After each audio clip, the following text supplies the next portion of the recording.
Hello दोस्तों, मैं Sarla Yadav SY Hindi platform channel पर एक बार फिर से आप सभी का हार्दिक अभिनंदन करती हूं। और आज के इस वीडियो लेक्चर में हम पढ़ेंगे सैगुण धारा।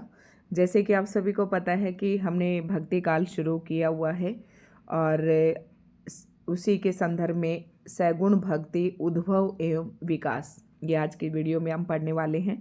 और आज हमारी क्लास नंबर रहने वाली है 21।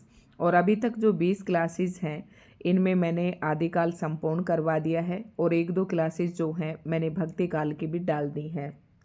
तो दोस्तों एक बार फिर से मैं भक्ति काल के बारे में आपको बता देती हूँ ताकि जो भी स्टूडेंट आज की इस वीडियो से नया जुड़ता है तो वो इसे समझ सके कि हम क्या पढ़ रहे हैं और अभी तक हमने क्या पढ़ा है। तो भक्ति काल को अगर हम विभाजित करें तो इसमें दो धाराएं थी जो प्रवाहित हो रही थी, सैगुण धारा और दूसरी है निर्गुण धारा। तो दोस्तों निर्गुण हमने पढ़ लिया है। निर्गुण के अंतर्गत फिर से दो काव्य धाराएं में बांटा गया है। आचार्य रामचंद्र शुक्ल जी ने इनको फिर से दो धाराओं में विभाजित किया, एक तो संत काव्य धारा और दूसरी सूफी काव्य धारा। तो दोस्तों संत काव्य धारा और सूफी काव्य धारा हम कंप्लीट कर चुके हैं। और सूफी काव्य धारा में सभी कवियों के जितने भी कवि थे उनकी रचनाएं, उनसे संबंधित जो महत्वपूर्ण प्रश्न बनने वाले थे वो सारा मैं यहाँ पर ये वाला जो पार्ट है आपका कंप्लीट करवा चुकी हूँ। और आज के इस वीडियो में हम सगुण धारा पढ़ेंगे। सैगुण और निर्गुण क्या है ये सब अगर आप जानना चाहते हैं तो हमने जब स्टार्टिंग वाली वीडियो डाली थी वो आप ज़रूर देख लें। और जो भी स्टूडेंट नया जुड़ा है अगर ये सारी वीडियोस देखना चाहता है तो आप सबसे पहले चैनल को सब्सक्राइब कर लें, बेल आइकन पर प्रेस कर लें। उसके बाद जब आप चैनल पर जाएंगे तो आपको प्लेलिस्ट मिलेगी और प्लेलिस्ट आपको किस नाम से मिलेगी, जिसके लिए मैंने हिंदी साहित्य शुरू किया है तो वो है EMRS, TGT PGT STET और उसके बाद LT ग्रेड वालों के लिए मैंने हिंदी साहित्य पढ़ाना शुरू किया था। तो इसी नाम से आपको एक प्लेलिस्ट मिल जाएगी और ये सारी किस क्लासेस उस प्लेलिस्ट के अंदर आपको देखने को मिल जाएंगे। दोस्तों साथ ही SY हिंदी प्लेटफॉर्म के नाम से मेरा टेलीग्राम चैनल है, आप उसे ज्वाइन कर ले। जो भी वीडियो मैं यूट्यूब पर अपलोड करती हूँ वो सारी मैं वहाँ पर भी शेयर करती हूँ। तो बिना समय जाए किए हुए हम आज की इस वीडियो की स्टार्टिंग कर रहे हैं। साथ ही ये भी बताना चाहूँगी कि कौन सी बुक से मैं पढ़ा रही हूँ। काफ़ी कैंडिडेट कमेंट करते हैं और पूछते हैं, तो ये सरस्वती पांडे और गोविंद पांडे दोनों ही राइटरों का इकट्ठा नेम है इस पुस्तक पे। तो गोविंद पांडे इन दोनों की ये पुस्तक है। इस नाम से अगर आपको अच्छे लगे तो आप परचेज कर सकते हैं ताकि आपको साथ साथ पढ़ने में आसानी रहे। तो सैगुण धारा क्या थी यहाँ पर हम देखेंगे कि सैगुण भक्ति जो थी उसका उद्भव कहाँ से हुआ और धीरे धीरे फिर उसका विकास किस प्रकार से हुआ। अब यहाँ से हम देखते हैं तो सबसे पहला ही पॉइंट है और जो सबसे पहली ही लाइन आपको स्क्रीन पर दिख रही है वो एज इट इज़ आपको पेपर में रखी हुई मिलती है और इम्पोर्टेंट है। यहाँ पर आचार्य रामचंद्र शुक्ल जी ने कहा है के अनुसार श्रद्धा और प्रेम के योग का नाम भक्ति है। देखो हम क्या पढ़ रहे हैं, सगुण भक्ति।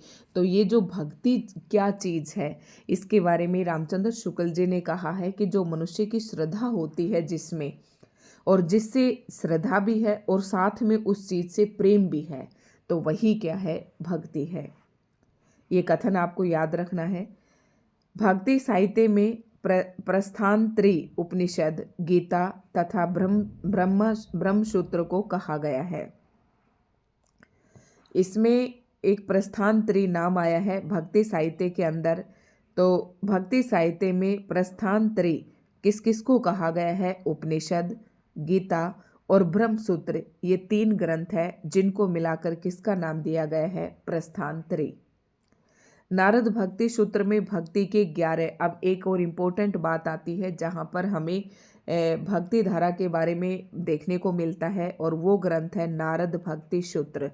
इस नारद भक्ति सूत्र नामक ग्रंथ में भक्ति के 11 भेद बताए गए हैं।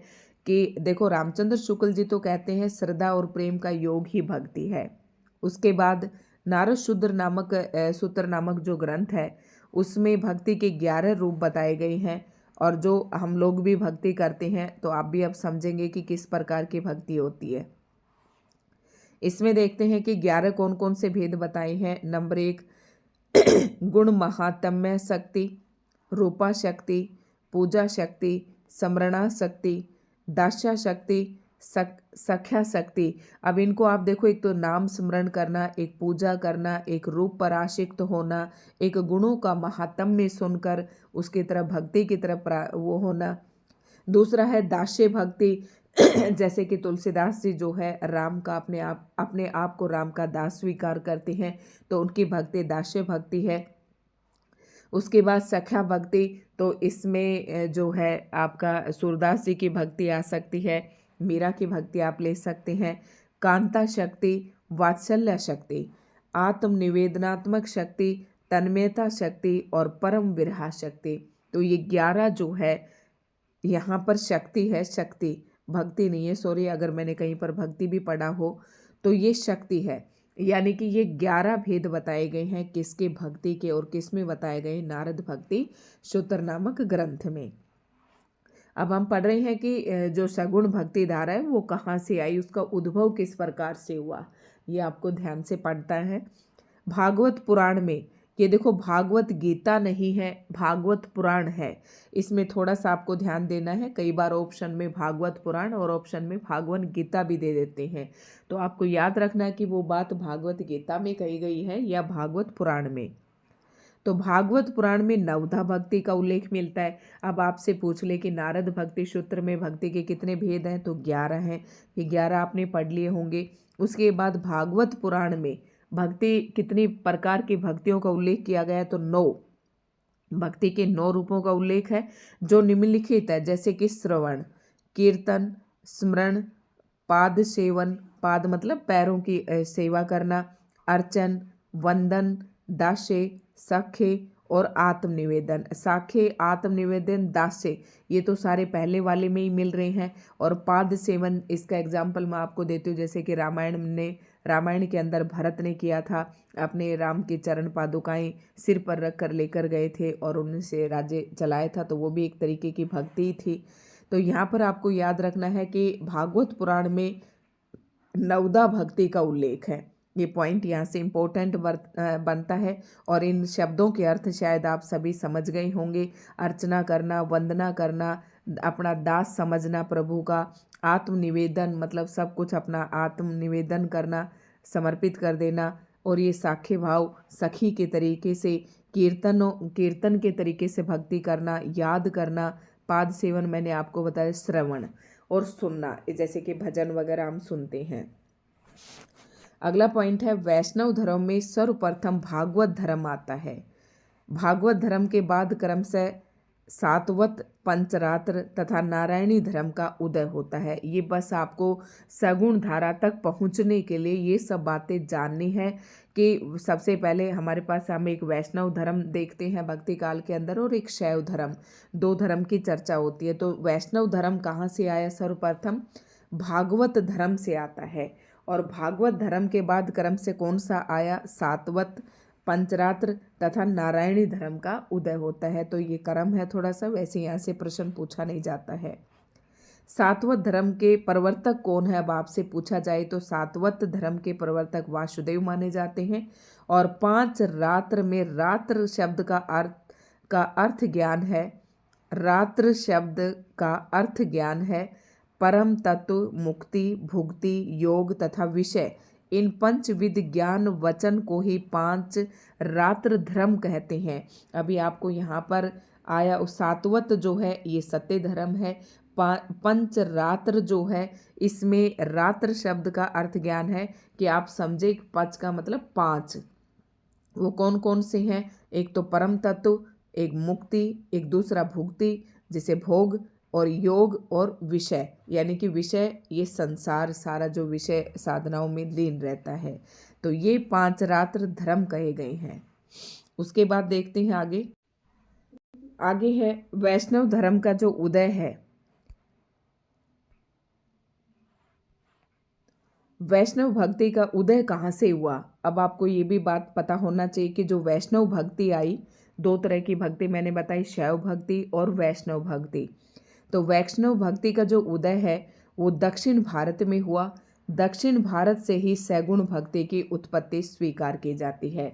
अब जो पॉइंट हम पढ़ रहे थे वो आपका पॉइंट यहाँ पर आ गया है कि वैष्णव जो भक्ति है उसका उदय दक्षिण भारत से हुआ और दक्षिण भारत से ही सैगुण भक्ति की उत्पत्ति स्वीकार की जाती है। ये पॉइंट इंपॉर्टेंट है। वैष्णव भक्ति का आधार ग्रंथ कौन सा है? तो ये है भागवत महापुराण माना जाता है। याद रखना, भागवत गीता नहीं है, भागवत महापुराण है। आपसे पूछे प्रश्न कि वैष्णव भक्ति का आधार ग्रंथ कौन सा है, तो आपको बताना है भागवत महापुराण। और ऐसे में मैंने एक बार प्रश्न गलत किया था, इसलिए मैं आपको कह रही हूँ। वैष्णव भक्ति के अब आता है आचार्य कौन है, तो रामानुजाचार्य माने जाते हैं। ये पॉइंट भी बहुत ही इम्पोर्टेंट है और इससे पहले वाला पॉइंट भी बहुत ही इम्पोर्टेंट है। अब वैष्णव धर्म है कोई भी, तो इस समाज के अंदर अलग अलग धर्मों के जो है अलग अलग संप्रदाय भी बने हुए हैं। तो यहाँ पर वैष्णव भक्ति के जो संप्रदाय हैं, उनके आचार्य और किस दर्शन को लेकर उनके सिद्धांत थे, वो सब हम इस टेबल के अंदर देखेंगे। फिर सभी को हम बारी बारी से पढ़ेंगे और यहीं से एक प्रश्न आप गारंटी के साथ लिखवा कर देख ले, किसी भी परीक्षा में एक प्रश्न यहाँ से जरूर पूछा जाता है। अब सबसे पहले हम संप्रदाय के नाम देखेंगे। श्री संप्रदाय, ब्रह्म संप्रदाय, रुद्र संप्रदाय, सनकादि संप्रदाय और फिर से रुद्र संप्रदाय है। अब इनके प्रवर्तक कौन कौन है, फिर इनकी जन्म मृत्यु है, फिर इनके गुरु कौन है और दर्शन और जन्म स्थान। अब आपको यहाँ से कौन कौन से पॉइंट याद करने हैं, तो प्रवर्तक संप्रदाय आपको याद रखना है, उस संप्रदाय के प्रवर्तक कौन है और उसके बाद आता है उनके दर्शन। ये तीनों से यहाँ से प्रश्न इम्पोर्टेंट है और यहीं से प्रश्न आपका पूछा जाएगा। सबसे पहला संप्रदाय और सबसे इम्पोर्टेंट भी है श्री संप्रदाय।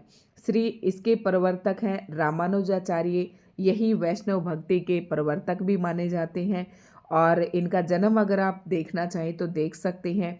और इनका दर्शन यानी कि इनका सिद्धांत क्या था, यानी कि विशिष्टा द्वैतवाद।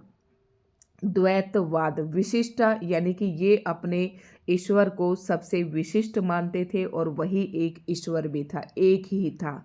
द्वैतवाद मतलब उसके समान और कोई नहीं है, विशिष्टा द्वैतवाद।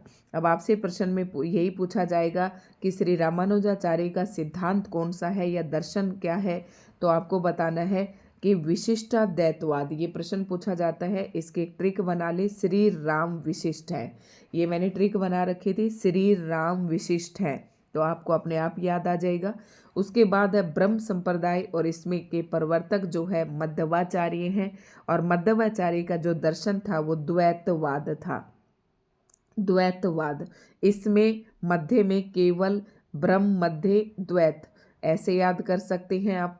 और जो भी अगर आप और कोई ट्रिक बनाना चाहें तो वो भी आप बना सकते हैं। उसके बाद आता है रुद्र संप्रदाय और रुद्र संप्रदाय के जो प्रवर्तक थे वे विष्णु स्वामी और इनका जो दर्शन है वो है शुद्धाद्वैतवाद। शुद्धाद्वैतवाद, तो याद रखना है श्री राम विशिष्ट यानी कि श्री रामानुजाचार्य और विशिष्टाद्वैतवाद, ब्रह्म मध्य द्वैत, तो इसमें हो जाएगा ब्रह्म संप्रदाय, मध्वाचार्य इसके प्रवर्तक और द्वैतवाद जो है इनके दर्शन हो गया। उसके बाद जो रुद्र संप्रदाय है विष्णु स्वामी और इनका जो दर्शन है वो है शुद्धाद्वैतवाद। सनकादि संप्रदाय और इसके जो प्रवर्तक है वो निम्बार्काचार्य जी हैं और इसका है दैताद्वैतवाद। अब याद रखना है, कौन सी बात याद रखनी है आपको, एक मध्वाचार्य और एक निम्बार्काचार्य।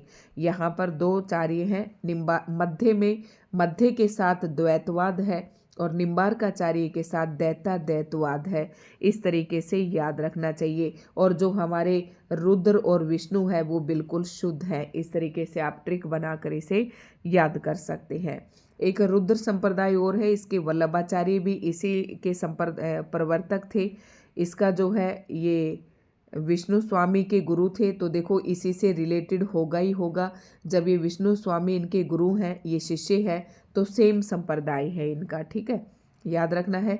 रुद्र संप्रदाय और रुद्र संप्रदाय के नीचे आगे चलकर पहले विष्णु स्वामी है, उसके बाद वल्लभाचार्य और इनका भी सेम वही है जो विष्णु स्वामी का था, वही क्या है वल्लभाचार्य का है, शुद्धाद्वैतवाद, ठीक है। तो ये सारी बातें इंपॉर्टेंट थी। अब इन संप्रदाय से संबंधित अगर थोड़े बहुत तो इम्पोर्टेंट बातें हैं उन्हें और देख लेते हैं। रुद्र संप्रदाय के आदि प्रवर्तक विष्णु स्वामी हैं, किंतु कई विद्वान इसका प्रवर्तक वल्लभाचार्य को भी मानते हैं। तो ये तो अलग अलग विद्वानों के अपने अलग अलग कथन हैं, तो आप इसे देख सकते हैं। दक्षिण भारत के वैष्णव भक्तों को आलवार कहते हैं, वेरी मोस्ट इम्पोर्टेंट। और ये एक बार नहीं अनेक बार परीक्षाओं में प्रश्न पूछा जाता है कि आलवार किसे कहते हैं। तो दक्षिण भारत के जो वैष्णव भक्त थे, जहाँ से हमारी सैगुण धारा आई है, उन्हीं को क्या कहते थे, आलवार कहते हैं। आलवारों, अब यहाँ पर आपको ऑप्शन में या तो वैष्णव मिलेगा या फिर शैव मिलेगा। तो याद रखना है, जो आलवार थे वो वैष्णव भगत थे, विष्णु भगवान की उपासना करते थे। आलवारों ने कृष्ण और राम दोनों की आराधना की है। ठीक है, राम विष्णु के अवतारी माने जाते हैं, तो आलवार जो भक्त थे वो कृष्ण और राम दोनों की आराधना करते थे। अब आलवारों की संख्या भी पूछी जाती है, मोस्ट इम्पोर्टेंट है ये प्रश्न। आप जब प्रीवियस ईयर के क्वेश्चन पेपर उठा के देखेंगे तो पता चलेगा। आलवारों का संबंध दक्षिण भारत के केरल प्रांत से था तथा इनकी संख्या कितनी है, 12। आलवार याद रखना है, वैष्णव भक्तों को ही आलवार कहते थे, राम और कृष्ण की पूजा करते थे। और आलवारों की जो संख्या थी ये 12 है और इनका जो केंद्र है वो केरल है। अब देखते हैं आलवार, जो ये इनके जो 12 नाम है, जो 12 लोग हैं आलवार में, जो 12 भक्त हैं, इनका ये तमिल नाम है और ये संस्कृत नाम है। तो शायद यहाँ से आपसे कोई प्रश्न नहीं पूछा जाएगा, लेकिन एक बार आप इसे थोड़ा सा अपनी नज़र से इसे निकाल सकते हैं। प्रश्न यहाँ से नहीं पूछा जाता है। आलवार संतों में सर्वाधिक लोकप्रिय षटकोप थे। उन्होंने निम्न पुस्तकों की रचना की: त्रिवाईमोली, त्रिविरुतम, तिरुवर्गसरियम तथा पेरिये रुवंदादी और सहस्त्र गीति। ये भी प्रश्न यहाँ से नहीं पूछा जाता है। और उसके बाद और देख लेते हैं इसमें क्या कुछ इम्पोर्टेंट है। तो काफ़ी है इसमें, इसकी मैं एक और वीडियो बनाकर डाल दूँगी। और दोस्तों, आज की वीडियो आपको अच्छी लगी हो तो लाइक एंड शेयर ज़रूर करें और कमेंट करके बताएं कि आज की वीडियो आपको कैसी लगी। धन्यवाद।